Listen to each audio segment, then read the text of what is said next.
Thank you for joining us for 3Bs on the Law podcast, hosted by Trisha Barita, Camille Canali, and Susan Dawson. Disclaimer, this podcast is for entertainment and informational purposes only, not meant to provide legal advice, and does not create an attorney-client relationship. Also remember, laws change or they differ by jurisdiction, so this is not a substitute for seeking legal counsel in your jurisdiction on the current law applicable to you.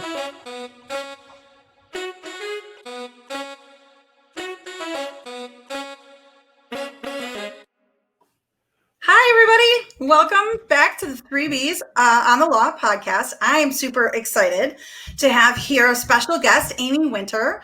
She is with Inspyr Studios, which happens to be my exercise studio. And I've been with them since you guys opened 2 years ago, but I've been working out with you since even before that. Amy's been in the fitness industry as a trainer in other ways for 22 years, and she's currently the managing partner at Inspyr Studio. So welcome, Amy. Thank you. Thank you for having me. I'm excited to be here. Yeah, exciting to have you here.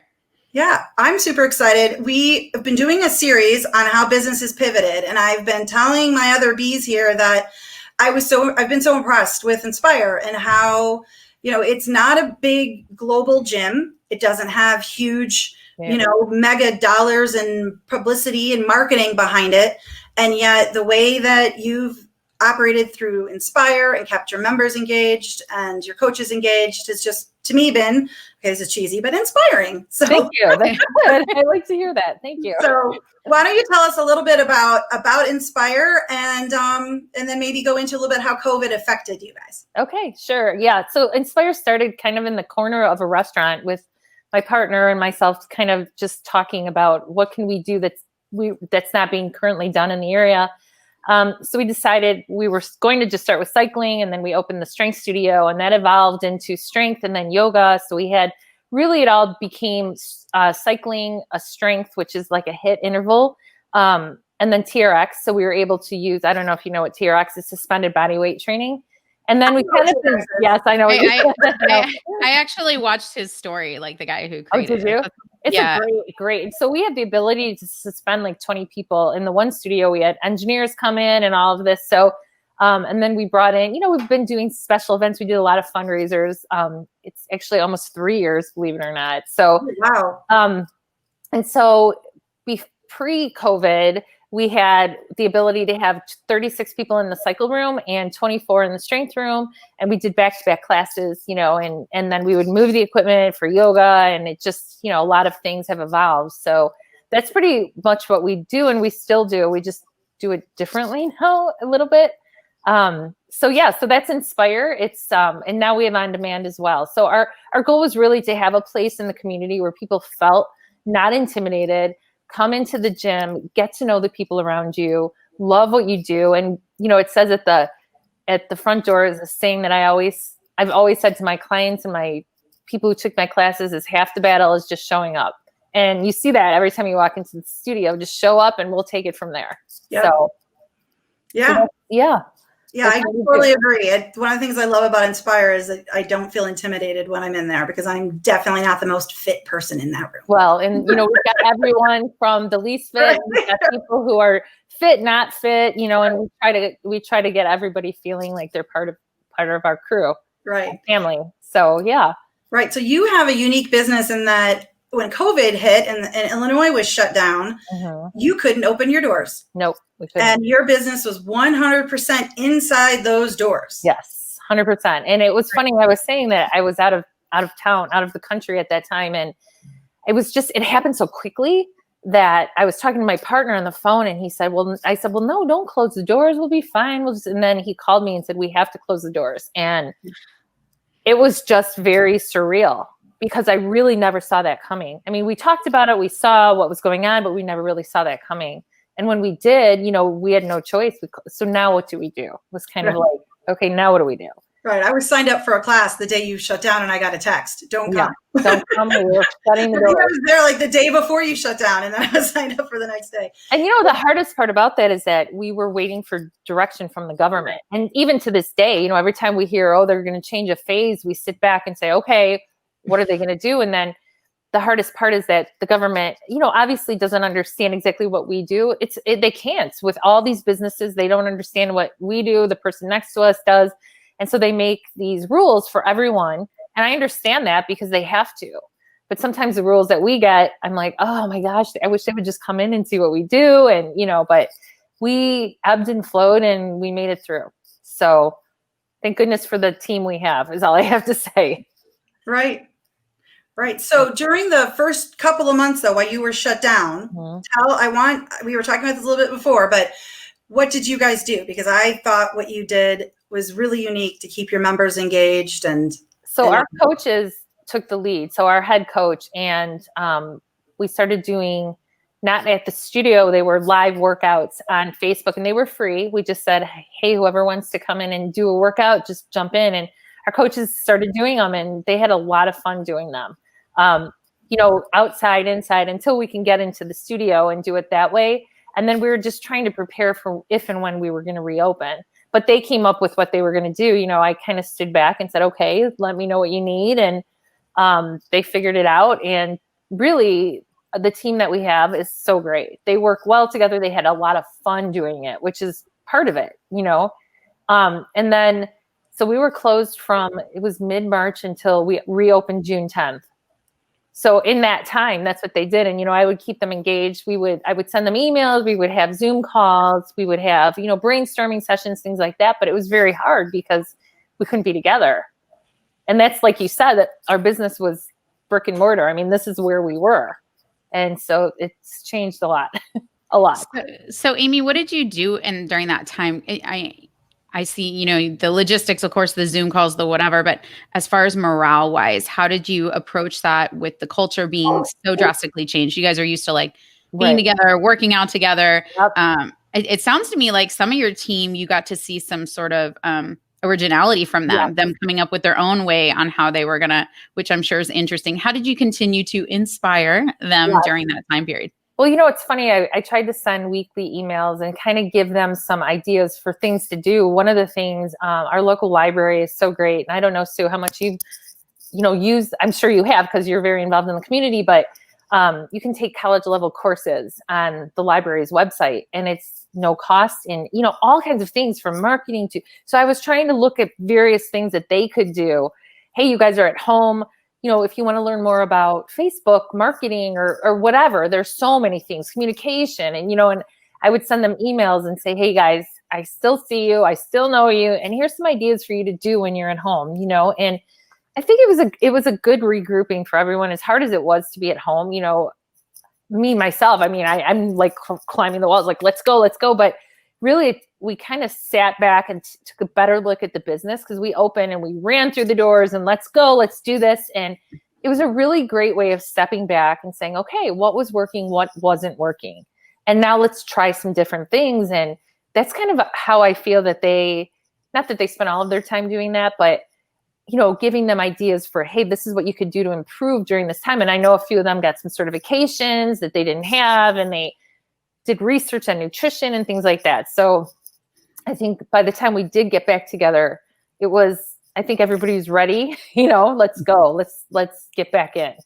Right. I mean, it seems like people were more focused about where they wanted to go and how they wanted to inspire others, quite frankly. Yes. And that's the thing I have to say, and Sue, this with I keep saying our team, but it's true. They're great. We have the best team right now, and it's all about, okay, what do we need to do to get this done? Even when we reopen, there was a plan, like, let's all get together. We need to clean this studio.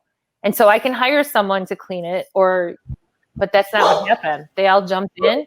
The coaches, the big muscular coaches, jumped in, and they're like, nope, we're going to do this ourselves. And they spent days cleaning that studio, and it just speaks volumes for what we do and the people who we have working with us. It is. And so you started talking a little bit about the cleaning, but what other safety practices have evolved with the members and the employees? Oh my gosh. Since you have reopened? I'm sure so let's just tell us all about it. We want to know. So before we ended up closing, when I was out of the country, I'm on the phone with my partner, and he's like, Amy, we've got to order as many wipes, as many, and we were trying to really, and I'm thinking, really? Okay. So we ordered all of this stuff, and thank goodness we did, because we had it in the studio. But then we did the research. The cleaning man that we have come in, he's not a cleaning man. He's the guy who sells us our cleaning products. And I said, okay, what works on COVID? What doesn't? And he told me flat out, this is what you need. You can't use this. You have to use this. So we have this system that's attached to our faucet in back. And we've got, it's funny, our coaches, when we filled all these bottles, they wrote COVID cleaner on every bottle. So it's like COVID cleaner. It's funny. We've got rubber gloves. All of our coaches, everybody has to wear masks when they come into the studio. And then when they go into their workout, they don't have to wear them when they're working out.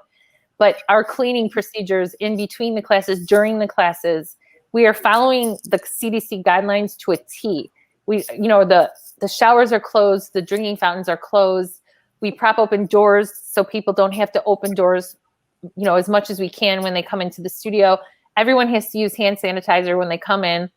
Everyone gets their temperature checked, and we give them cleaning, a spray bottle in the strength room when they have to rotate and they have to clean. And then after they leave, we clean more. So, we're following the guidelines.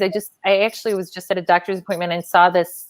It's like an adhesive that you put on the door where you touch it, and it's like it cleans itself. I've never seen anything like it. I'm like, we got to get this, so we ordered that, and we've got the air purifiers, and we've got all of this stuff.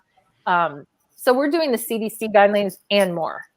So, and then outside, we have classes outside as well. And same thing, we're cleaning all the equipment, and, we're doing as much as we possibly can, and that's it. And if I see more, I just told my partner, we need to order these spray guns. And so we ordered them. And I think people feel pretty safe in the studio. I really do. I have to go back and ask, because I know you had mentioned your online classes, but did you do outside classes before this started, or is this? No, we only did that as a special event. And it was funny because people were saying, when we were talking, I knew some people were not comfortable. A lot of the stories that I hear, like one guy has severe asthma. A lot of people have, they have to take care of their elderly family, and not even elderly, older family members. They're just not comfortable coming in the doors no matter how much we clean. And so we thought, okay, what are we going to do? So we have outdoor workouts outside. And it's funny because the two youngest coaches, the Joes, we call them the Joes, Joe and Joey, they went and found this parking garage in downtown Arlington Heights, and they started doing classes there. And then when it would rain, they would just move down a level. It was perfect. And that's cool. Yeah, so it's cool. And we do outdoor cycling classes, which it's kind of a hassle because we're constantly moving these bikes and they're not super easy. But honestly, it's been great. Everybody comes to the studio. It's outside and back. We're even now offering an outdoor Pilates class at a park. Park District, we just paid a fee, and they're like, come on over, So whoever's not comfortable in the studio, they're coming and they're going outside. So I was going to say, isn't the moving the bikes in and out, isn't that a workout? Like, can't you just incorporate that in? No idea. Especially when we have like this tiny little high school girl who helps us, and she can move one bike every half hour, But it's been, honestly, the Sunday class, our head coach, Anthony, coaches it. It is the most popular class of the week. And there's 25, 30 people who come, and we space the bikes, and we clean the bikes, and everything is spaced. It's hot out there, but people drive by and beep the horn. And yeah, so it's been, it's like I said, ebb and flow. We're just kind of rolling with the times, and and it's actually, it's great. People love being outside. So that's a benefit of having the class outside, and we were forced to do it. And right now we are looking into trying to find a big warehouse that we can use in the wintertime. You can all just come down to Texas. It's okay. Yes, I know. So nice. I'd love that. The on demand though, now that's new. Were you talking about doing that before COVID, or did that completely come out of COVID? So we have talked about it in the past, a lot of, let's videotape the classes. My sister lives in Vermont. She's like, can you just put a phone there and videotape what you do? And so we've talked about it. But, like everyone else, I think it just made us really push forward with it. And again, I'm giving Anthony credit for that because he took that and ran with it. I said, I'm giving you the reins on this. And so he made that happen. And now, so our goal is 3 videos a week. So yes and no, it probably wouldn't have happened as quickly as it did. We have with our not our website, the software program that we use for people to book classes, they opened this method of having online classes as well. but it had some glitches and things like that. And I said, let's just figure this out. And he did. And so they taped 3 classes. We try to make 3 new ones go live. And it's only $12.99 a month right now. It's probably going to go up in price. But we just want to give people a break and just let people, we know so many people are at home with their kids and it's just hard and people want to exercise. So so that's kind of where we went with that. And it's going really well, so it gives people another option. So we have inside, outside, online, and we just started a kids class outside too for these kids who are stuck in their house all day. Yeah, I saw that. The teenage class. I need to get my boys signed up for that. Yeah, we have the kids class and the teenage class hasn't started yet, but the kids class. So it's just been really, every week is a new day, it's a new week, whatever. So but it's challenging, but we're doing okay. I think what I loved about hearing all these pivoting stories and yours and other businesses is when talking about when you shut down, people weren't just at home pouting. You're like, okay, how do I learn? How do I reinvest? How do I reinvent? How do I, right. and all these great things that have come out. We had so many people who texted us or called us and said, don't stop my membership. Just let my membership go. We want you guys to survive. And so they would say to us, you helped us, now we're going to help you. And so that's a really big tribute to the community that we have. And, just saying like, hey guys, we're here. We're watching your videos. And it was really great. And as hard as it was, because it was hard, I'm not kidding. I'm not going to say this, oh gosh, it was so great staying home, it wasn't. But at the same time, like I said, we kind of reinvented what we had to do. And then when we came back into the studio, we had to rearrange the whole room. I don't know if I'm going ahead of things, but we rearranged the whole room. And I said to the coaches, here's some yellow tape.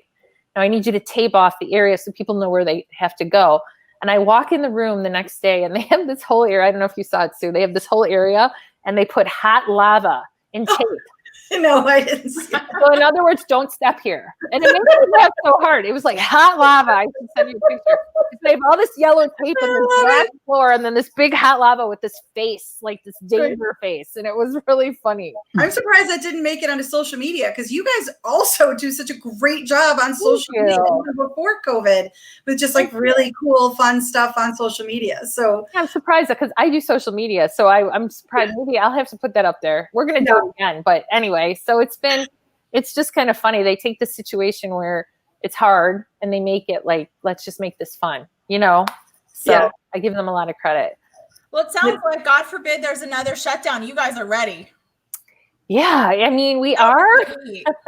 But, part of that, too, I wonder if the next shutdown, they still would allow outdoor groups to get together. That was the whole thing, because when we first opened again and they did say you can have outdoor classes, you had to be 10 feet apart, I think it was, 10 feet apart. And then 30 feet apart each group.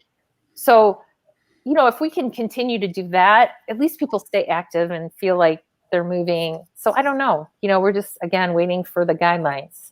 Yeah, to find out who knows? And it'll be cold. I mean, we're Chicago. I know. It's not like, I know, I'm like, guys, bundle up. Just bundle up, man. We're used to this. We're Chicago people. Right. We are. We're tough. We can go out in the snow and work out. Right. So if people want to check you out and connect with you, how can they best do that, Amy?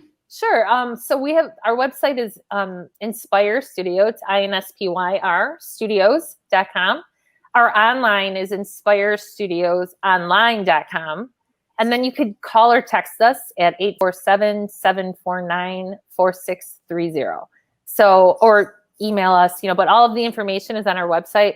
Our on-demand is not on our website. So again, it's inspyrstudiosonline.com. So so that's it. And we receive texts and stuff, so we'll answer any questions. Or you can reach us through Facebook or Instagram. Look at that. I actually run those myself, so I would get those messages myself. So, yeah, I know. I've texted before. That's how we do it. You're like, this is Amy. We're good. Wouldn't be a guest without the 3B Showdown, right, Trisha? That's right. So if you haven't listened and you're listening now, what we do is, or recently I've started this, and I got the other bees to agree that we would do this 3B showdown, where every time we have a guest on, we pose a question, and then there's 3 multiple choice options for them, and each one is picked by one of the bees in secret prior to the show, and then we're keeping tabs to whoever gets to 10 points or first for each win. I think I'm winning. Am I not winning, guys? No. No, Camille is. Wait. We get if we win, we I'm losing, Amy. the winner gets to make the other 2 bees wear something during one of our podcasts. Oh, that's perfect. Yeah, Yeah. I'm gonna make them Do something. they're wearing cheese head hats. Perfect. You Oh, want yeah, me to that's win. right. You want me to win because I'm licensed in Wisconsin and and Chicago and Illinois, so I picked cheese head hats. It's debatable about whoever brings the guest on as to whether or not this is somewhat rigged, but it is Susan's turn to pose the questions, and it is Susan's guest. So let's see how this goes. Right. So I picked what is your favorite exercise, and you have 3 choices. I think this is going to be not as rigged as Trisha and Camille think. Your choices are rowing, kickboxing, or cycling. Are you asking me this question? Yes, you have to pick which one of those 3 is your favorite. Rowing, kickboxing, or cycling. So I kind of have a love-hate relationship with rowing. Like I love it, but I hate it. And then kickboxing, I taught it for years. Wasn't my favorite thing to teach. I'm going to have to go with cycling. I kind of figured. I knew it. I taught cycling for many years. Totally rigged. I love rowing though. I actually didn't know because they do rowing there, and I thought Amy might say rowing because I love rowing, but I hate do a lot of rowing. I wasn't sure. The best exercise there is. Everybody who's listening, everyone should be rowing from your grandparents down to your children. It is the best. It's just hard. Yeah, but I didn't know it. I intentionally didn't pick weights because that's usually what I was taking classes with Amy, weight classes. So I'm like, that might be a little too, too on the nose. But I am going with cycling. I love cycling. It's Amy, great. can I renegotiate? What if I had put HIIT workout? Would I have got you there? You might have. It might have been. I love HIIT workout. I do. That was my second choice. Ugh. I'm going to send you guys all Inspyr gear, and then I want to see it on your podcast one of these days. We love it. Send it over. You get 3Bs gear, or you get not gear, but you'll get a 3Bs mug. Perfect. I'll be showing up at the studio with that. I'm going to put it on our social media as soon as I get it. Oh, good. Yay! And when I send you guys sweatshirts, you have to take a picture. So. Oh, for sure. Okay, cool. All right. Yeah. Yay. Thanks, Amy. Awesome. This is great. I'm so glad. Great. Like you said, I'm glad you got to see me with makeup on. Me too. Got my hat on. My baseball hat. Exactly. Well, thanks again for joining us. Thank you for having me. No problem. All right, you guys. Have a great evening, everybody. All right. Take care. Thank you for joining us on today's podcast of 3Bs on the Law. Don't forget to like and subscribe to our podcast. We also welcome any comments. If you'd like to get in touch with us or suggest a future topic, you can email us at 3THREEBsonthelaw@gmail.com. And because we're lawyers, we need to remind you that this podcast is not meant to provide you with legal advice and does not create an attorney-client relationship. Thank you again for joining us, and have a great day.